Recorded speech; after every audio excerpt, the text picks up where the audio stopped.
안녕하십니까. 박스 돌파입니다. 7월 19일 오전 8시 45분을 지나고 있습니다. 대한민국의 법인세를 갖다가 25%로 바로 그대로 한다거든요. 법인세가 집업경이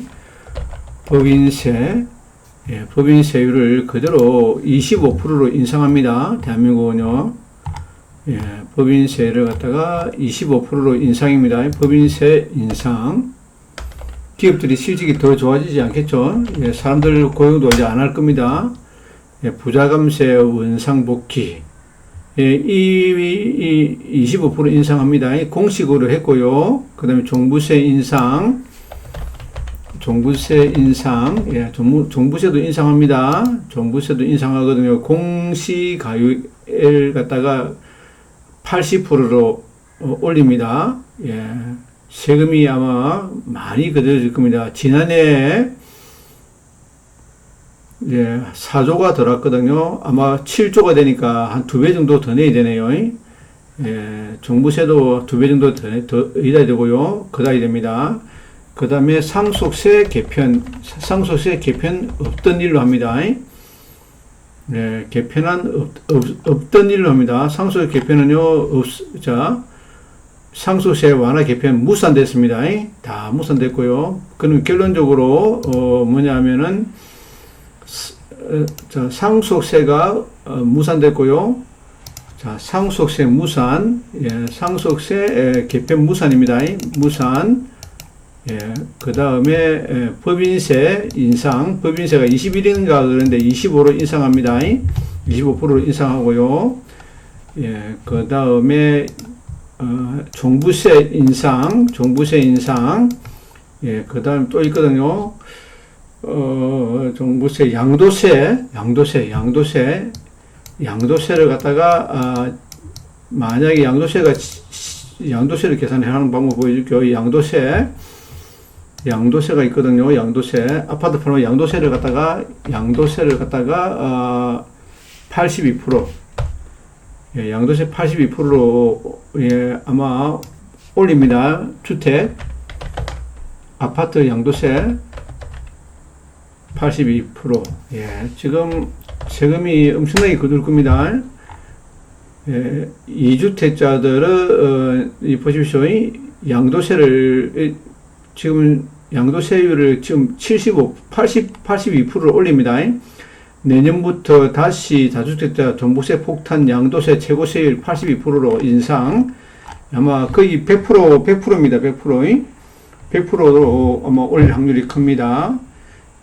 만약에 10억을 돈을 벌였다. 3주택자가요. 그러면요, 세금을 갖다가 얼마 내야 되냐? 8억 2천을 내야 됩니다. 8억 2천. 그 다음에 상속세도 개편도 무산됐습니다. 그러니까 아마 우리나라 기업들이 이제는 몸조심을 합니다. 우리나라 기업들이 이제는 주가를 갖다가 끌어내려야 됩니다. 그래야지 세금을 덜 내거든요. 주가를 더 끌어내릴 겁니다. 상속세 개편이 됐어야 되는데 상속세 개편이 끝나버렸거든요. 상속세 개편이 돼야지 주가가 5천 갑니다. 그렇기 때문에 이 5,000포인트는 물 건너갔습니다. 물 건너갔습니다. 여기서 쌍봉 맞고 이렇게까지 올 수가 있거든요. 여기까지 올 수가 있습니다. 쌍봉이 형성될 확률이 큽니다. 저는 상속세가 어느 정도 개편이 될 줄 알았는데요. 상속세 개편이 없고요.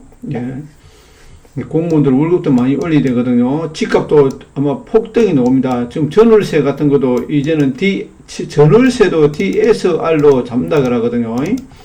만약에 제가 집을 가지고 있다. 집이 두 채다 칩시다. 그러면 여기다 전세를 주잖아요. 만약에 전세를 한 5억 7천, 한 6억, 7억 정도 주다 칩시다. 7억 정도 전세를 줬다고요. 이 집주인이요. 그럼 집주인이 이 7억을 갖다가 부채로 안아버립니다. 이제는요. 아마 그렇게 될 확률이 큽니다. 자, 한 번 더요. 자, 여기에 집이 두 채가 있다 칩시다. 만약에 자기가 살고 있는 집이 있다 칩시다. 살고 있는 집이고요. A라는 집이 살고 있는 집이고, 여기가 B라는 집이 있습니다. 그럼 이게 전세에다가, 한 6억의 전세를 줬다. 8억의 전세를 줬다 칩시다. 그래 되면요, 이분은 8억의 대출을 받은 것과 똑같습니다. 그렇기 때문에 아무 그때도 대출이 안 됩니다.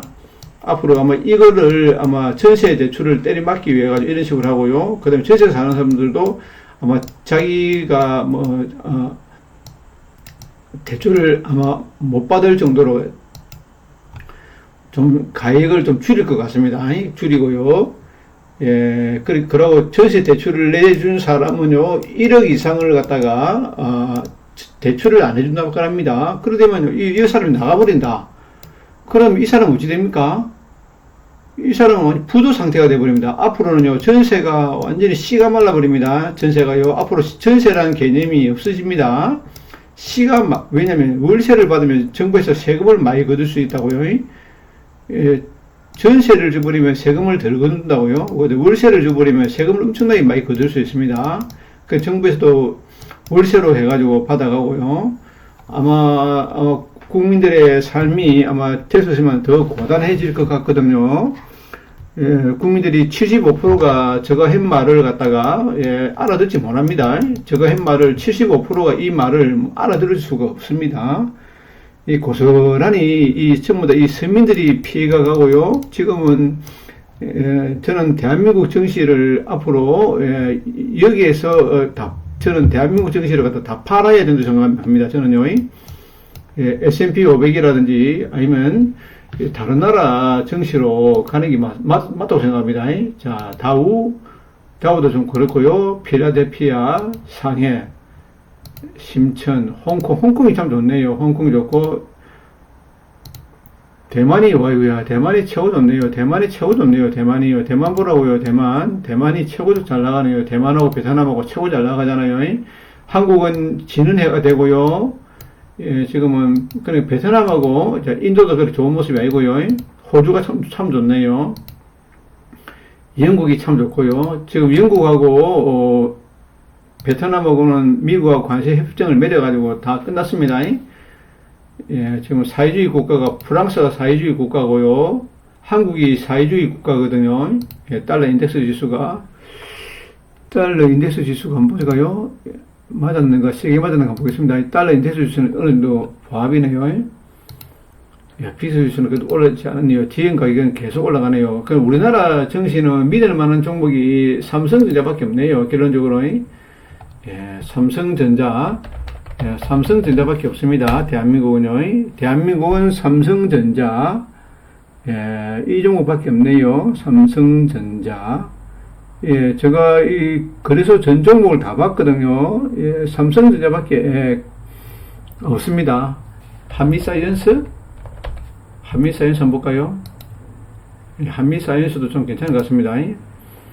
삼성전자, 한미사이언스, 그 다음에, 뭐냐면 반도체가 가잖아요. 반도체가 가버리면은, 거기에 상응하는 종목이 바이오가 갑니다. 반도체와 바이오는 항상 같이 갑니다. 반도체가 가버리면요, 다른 종목들이 다 죽어버리거든요. 그 다음 종목으로요, 전 정건주도 참 좋게 봅니다. 정건주는 근데 지금은 조정 구간에 들어왔기 때문에, 살 필요가 없습니다. 자, 행보할 때 사면 되고요. 그 다음에 SKDND도 사면 안 됩니다. 사지 마시고요. 자, 이런 구간을 만들 때 사야 됩니다. 이런 구간. 자, 이런 내려오는 구간을 사는 게 아니라고요. 이 내려오는 구간을 사는 게 아닙니다. 이렇게 이 쌍바닥을, 쓰리바닥을 만들 때 이렇게 가다가 쭉 가다가 한 번 더 이렇게 쿵 늘짜버립니다. 이렇게, 자, 보통 종목들은 이렇게 가다 이렇게 쿵 늘짜버립니다. 이런 식으로 쿵 늘짜버린다고요. 이렇게요. 희망을 안 줍니다. 희망을 안 주고 이렇게 쿵 늘짜버립니다. 짱대 연봉으로. 이런 짱대 연봉으로 축축 쳐질 때. 하나, 둘, 셋. 짱대 연봉 넣을 때 사도록 하겠습니다. 요 세력 개입했거든요. 요 세력 개입했습니다. 기관으로 외국인은 팔았지만은, 요 세력 개입했다고요. 요 세력 개입했거든요. 세력 개입하고 늘짰거든요. 여기서 이렇게 쭉 내려오면요. 지금은 하락 구간이니까 사면 안 됩니다. 이렇게 쭉쭉쭉 음봉 더 내려올 때 사면 될 것 같습니다. 다른 종목은, 저는 종목을, 지금 롯데칠성도 참 잘 가더라고요. 롯데칠성이 잘 가는 게 일본하고 이 관계를 좋게 맺기 위해서는, 이재명 정부가 좀 일본하고의 관계를 맺기 위해서는요, 예, 롯데를 잘 꼬셔야 됩니다. 롯데가 지금 가장, 일본 기업이잖아요, 일본 기업. 일본 기업이 롯데잖아요, 롯데요. 롯데가 일본 기업이거든요. 이 롯데를 통해가지고, 롯데를 통해가지고, 로비를 할 수 있지 않습니까? 롯데가 잘 돼버리면요, 롯데로 해가지고, 예, 일단, 그쪽으로 라인을 통해가지고 일본 정부하고 친해질 수 있지 않습니까? 그래서 저는 롯데를 갖다가 아마 충분히 키우지 않을까, 예, 그런 생각이 듭니다. 롯데 7성이 138만원이네요. 예, 지금 이제 롯데 7성하고요, 예, 삼성전자, 예, 그 다음에 롯데하고, 롯데 7성하고 삼성전자하고요, SK D&D, 예, 요즘 SK D&D는요, 우리나라가 앞으로, 예, 부동산이 저는 월세가 초급등이 논다 생각합니다. 월세가요, 앞으로 전세는 앞으로 없어집니다. 예. 롯데 7성하고요. 그 다음에 한미사이언스, 예, 한미사이언스 정도, 예, 요 정도로, 예, 보고요. 그 다음에, 베트남 종목을 보고 싶습니다. 베트남 VN30. 예, AC 베트남 VN30. 예, 요 종목이 좀 더 내려오면요. 여기, 예, 분할 매수. 자, 주식은 분할 매수를 해야 됩니다. 주식은 절대 분할 매수입니다. 주식은 절대로 분할 매수를 해야 됩니다. 예, 분할 매수 해야 되고요. 어제도 제가 이야기했지만은, 제레미 시겔이 말씀하지 않습니까? 요 인플레이션에서 살아남는 유일한 방법이 뭐냐고요? 주식이나 부동산을 보유하는 겁니다. 예, 이재명 시대는 아직까지 5년이 남았지만은요, 저는, 이재명의 레임덕이 저는 1년 안에 온다 생각합니다. 내년 지방선거쯤 되면요, 아마 부동산 가격이 아마 월세로부터 시작해가지고요, 엄청나게 아마 아우성을 부릴 겁니다. 그렇기 때문에 제가, 예, SK D&D를 좋게 봅니다. 예, 제레미 시겔의, 예, 명언이 뭐냐면 장기적으로 주식은 모든 자산 중 최고의 수익률을 제공한다. 역사적으로 채권이나 금이나 부동산보다 주식의 수익률이 앞섰다는 것을 강조하고 있습니다. 알았죠, 이거요? 주식이 상승률이 가장 좋습니다. 주식은 진정한 위험은 단기적인 변동성이 아니라 장기적 기회를 놓치는 것이다. 타이밍을 맞추라고 하지 말고 시간 속에 머물러라. 예, 인플레이션을 피할 수 있는 가장 강력한 방어 수단이 주식이다. 예, 기업의 이익과 자산은 인플레이션을 어느 정도 따라가기 때문에 장기 보유 시 실질 자산을 방어하는 효과가 있습니다. 예, 주식은 삼성전자, 롯데, 칠성, 그 다음에 바이오 종목으로 한미사이언스 정도요. 예, 그 다음에 베트남 관련 종목, 그 다음에, 예, 일단 요 정도 하고, 그 다음에 S&P 500이라든지, 예, 요 정도 하면 될 것 같습니다. 예, 주식은요, 이제는, 당분간 대한민국 증시는요, 접근 금지입니다. 아예 접근 금지입니다. 저는 대한민국 증시에 대해서 접근 금지라고 생각합니다. 예, 그쯤에서 뭐 앞으로 조선주는 더 갈 수 있겠죠. 가진 사람의 영역이라고요. 조선주는 가진 사람들의 영역이고요. 방사도 마찬가지입니다. 예, 운전도 마찬가지고 가진 사람들의 영역이고요. 아마 두산바켓 같은 것도 나갈 수 있다고 생각합니다. 두산바켓 같은 거, 예, 뭐냐면요, 두산바켓 같은 게 아마 전쟁이 곧 끝나거든요. 전쟁이 끝나기 때문에, 자, 이런 식으로 한번 쭉 내려올 때, 이 라인을 깰 때, 이 라인을 한번 깰 때, 신고가 내고 돌았지 않습니까? 의미가 있다고요. 이렇게 쭉 내려올 때, 세력 개입 했다고요. 세력 개입 했거든요. 이렇게 쭉 하면 쭉 내려올 겁니다. 이렇게 쭉, 이 라인을 깰 겁니다. 예, 인도, 자, 삼성에는 삼성전자, 예, 현대가 별로 안 보이네요. 현대차를 사야 되나? 현대 로템도 좀 너무 많이 올라가지고 그렇고요. 예, 살만한 게 별로 없네요. 현대는 아마 미국으로, 우리나라가 발전하려면요, 현대차라든지 이런 회사가요, 미국으로 본사를 옮겨야 됩니다. 삼성전자나 현대차나 이런 대기업들이 본사를 미국으로 옮겨야 됩니다. 그래야지 이 정치인들이 똑바로 정신을 차리지. 이 아직까지 우리나라 정치인들은 포퓰리즘에 젖어 있거든요. 포퓰리즘. 예, 앞으로 대한민국 정치는요, 저는, 이제 3,300은 물 건너갈지 안 갈지는 모르지만은, 단기적 고점을 친 것 같습니다. 단기적 고점을 치으니까, 주식을 늘리지 마십시오. 대한민국 정치는요, 대한민국 정치에 대해서는, 저는요, 물론 앞으로 5천에서 4만 포인트 갔댔는데, 이 조건은 상속세라든지, 그 다음에 법인세라든지, 이런 것을 완화시킬 때, 저는 요번에 상속세나 이런 것을 종부세 이런 것을 손을 안 댄다 그랬거든요. 대통령 공약에. 정치인들은 말과 행동이 다릅니다. 우리 국민들은요, 저는 말을 하면 그대로 실행을 합니다. 여기서 이래 가겠다면 이래 갑니다. 여기서 이래 하겠다면 한다고요. 정치인들은요, 아침에 이 말 해놨고요, 저녁에 이 말 합니다. 딴 말을 합니다. 동문서답을 합니다. 나는 오른쪽으로 가겠다면 자기는 왼쪽으로 가버립니다. 이런 거는 정치인들이 보여서는 안 되는 행동이죠. 한다면 해야 되잖아요. 지속성을 가지고 일관성을 가져야 된다고요. 그게 부족합니다. 이렇게 하고서는 누가 정부를 믿고, 누가 대한민국의 그 법도 지금 보면, 예를 들어 가지고요. 소급 적용을 합니다. 소급 적용. 대한민국 법을 갖다 이 소급 적용 금지가 있지 않습니까? 이 소급 금지가 안 됩니다. 아니, 법을 오늘 아침에 이렇게 한다 해놓고, 내일 돼가지고, 이거는 무효다. 이렇게 해버리니까, 우리나라는 무법천지입니다. 무법천지. 법이 없습니다. 무법이 판을 치거든요. 제가 대한민국을 비판하는 게 아닙니다. 결코 비판하는 게 아니고요. 자기가 한 말은 자기가 지켜야 된다고요. 예를 들어가지고 봅시다. 이 신호등이 있다 칩시다. 이 교차로에요. 그러면 여기가 빨간색이지 않습니까? 여기가 파란색이지 않습니까? 이 파란색일 때 달려야 되는데, 이 빨간 차가 와버리십시오. 어찌 됩니까? 대형 사고가 나지 않습니까? 지금 대한민국은요, 대형 사고가 나기 직전입니다. 대형 사고가요. 그래서 저는 대한민국 정치를 갖다가, 좋게 안 봅니다. 좋게 안 봅니다. 결코 좋게 안 봅니다. 좋게 안 봅니다. 베트남 주식이나 사고요. 미국 주식이나 사고, 그렇게 해야 됩니다.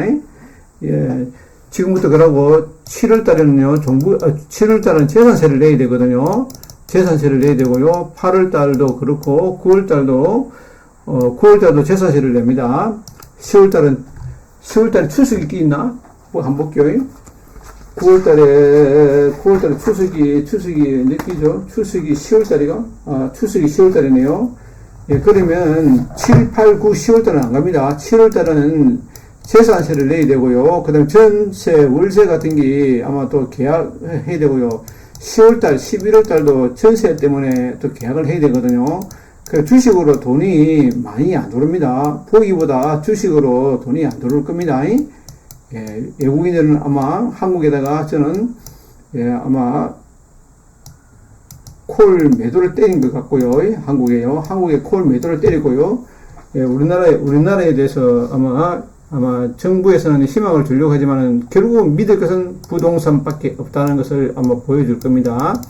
이상으로 마치겠습니다. 시청해 주셔서 감사합니다.